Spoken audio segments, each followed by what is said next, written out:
Hello, my name is Dr. Steve Racine, and I want to talk about a sensitive topic today. I'm going to call this narrative black and white, my personal point of view on this.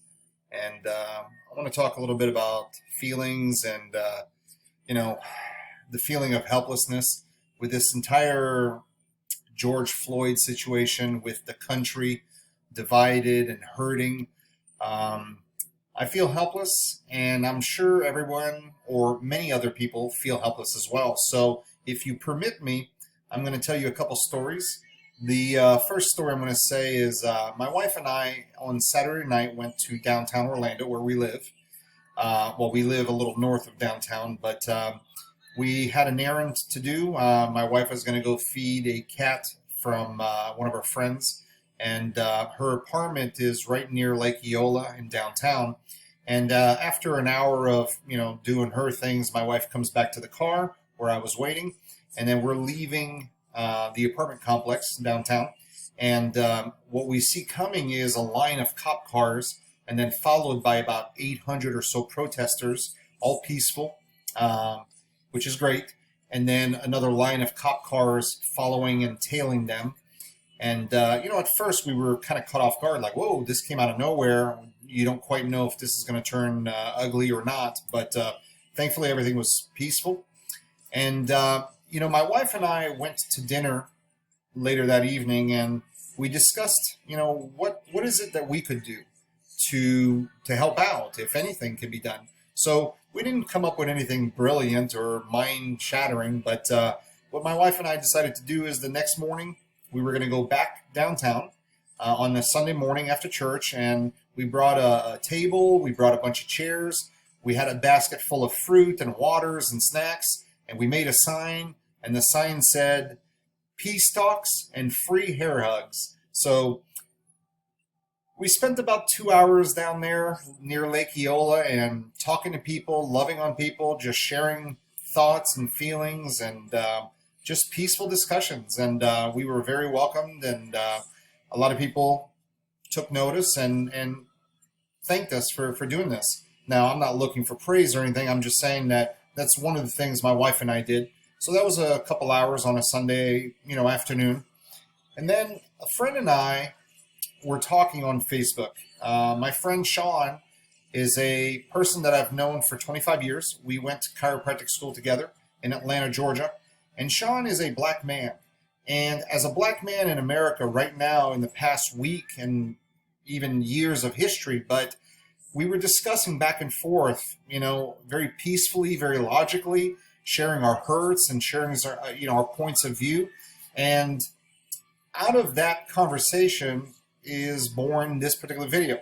Now, Sean and I were going to try to connect today and do a Zoom meeting and maybe record it if that's possible, but we couldn't quite connect. So I decided that I would shoot this video, and I can't speak on behalf of Sean. Sean's a black person in America, but what I can do is share my point of view as a white person, as a doctor, 46 years old, a man of God, a husband, a family man.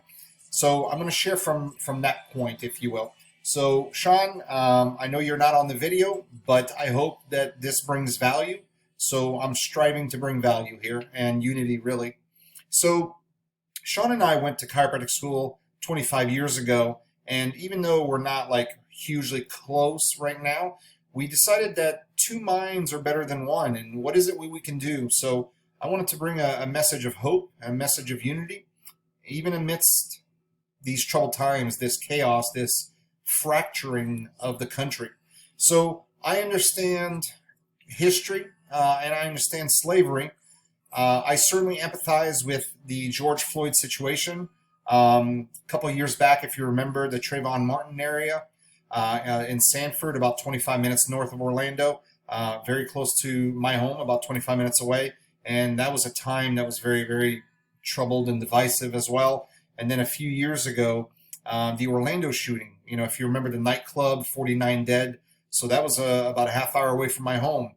So I empathize, and what I'm not going to do is give cliches like, oh, I have a lot of black friends. But what I am going to say is I was born in Canada, and we lived in Maine, And right before preteens, we moved to Fort Lauderdale, Florida, where we went to middle school and high school. And Fort Lauderdale is a very, very diverse group of different ethnicities, and it's just a diverse community. So I have a lot of diverse friends, if you will.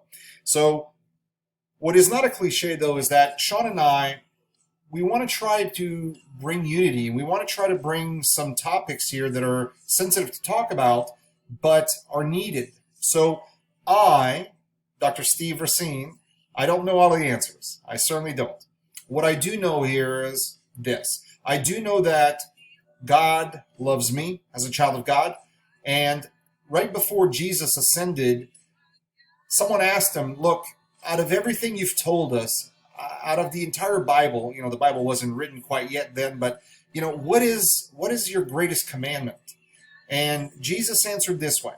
Part 1, love your God with all of your heart, all of your mind, all of your soul, all of your strength. And then part 2 is love others. Now, there is an asterisk by that, and it's love others as I, God, have loved you and showed you. So I, Steve, I can't speak on behalf of Sean, but what I can speak about is I am called to love Sean. I'm called to love you. I'm called to love and respect you as a fellow human being, and that's what I'm trying to do. The world is divided. The world is fractured. The world is polarized. We all know this. But forget politics or not. Forget left versus right. Forget black versus white. There's a narrative here. And whenever there's a big story and narrative that just keeps perpetuating and the news media are always following and fueling it, well, there are people that are pulling strings.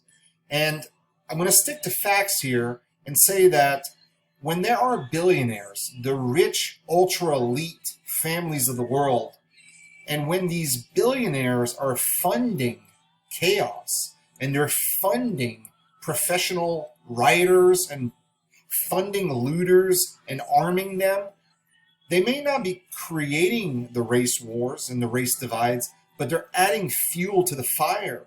And if we don't realize that as a people, as a citizen of the United States, as a citizen of the world, we're going to allow those with ulterior motives to fracture the country and fracture us beyond repair. But right now, the fact is, it's never too late.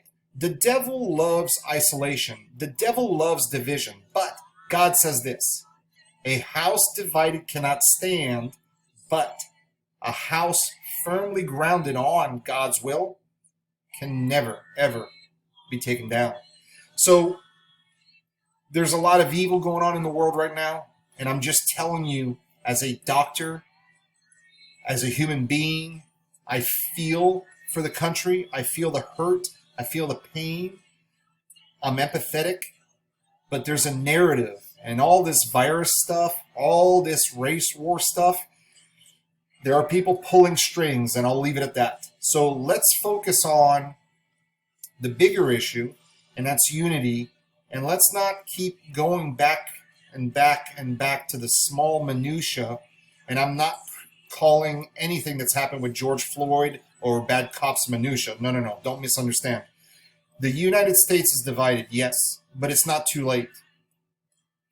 Will destroying our own towns, will destroying our own communities, destroying our country, is that the right answer?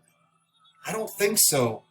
Martin Luther King was an agent of change. He was a godly man, but he always promoted for hope. And he promoted unity. And he promoted unity through brotherhood. We are brothers and sisters in Christ. So I'm going to close in prayer. And if you want to shut off the video now, that's okay. And if you want to listen to the prayer, that's okay too. And here it is. Dear Heavenly Father, I pray first and foremost for George Floyd and his family.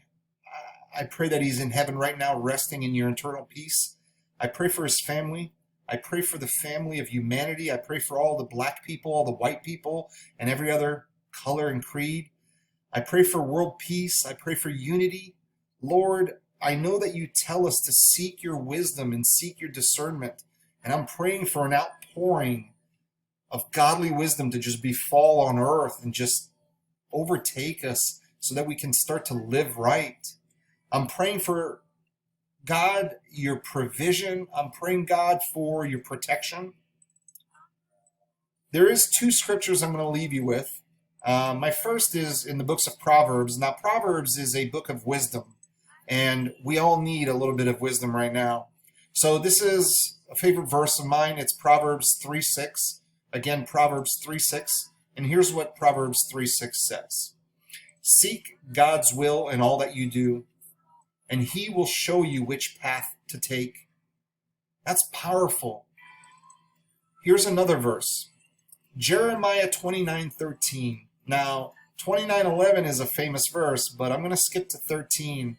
And in essence, I'm paraphrasing, God tells us, seek God, and he will answer. There's an asterisk by that, though. We have to do our part. And our part is we have to seek God's will wholeheartedly. We can't halfway our efforts here. We have to really submit to this and wholeheartedly seek God's will on this. So, I don't claim to be anything more, anything less than what I am. I'm a man of God. I'm trying to promote love and unity. That's what we need right now. Sean, I hope you're well. Peace be with you. Sean, this video is for you. If there's anyone else that finds value in this video, man, God bless you. I love you. Peace to America and the world. God bless.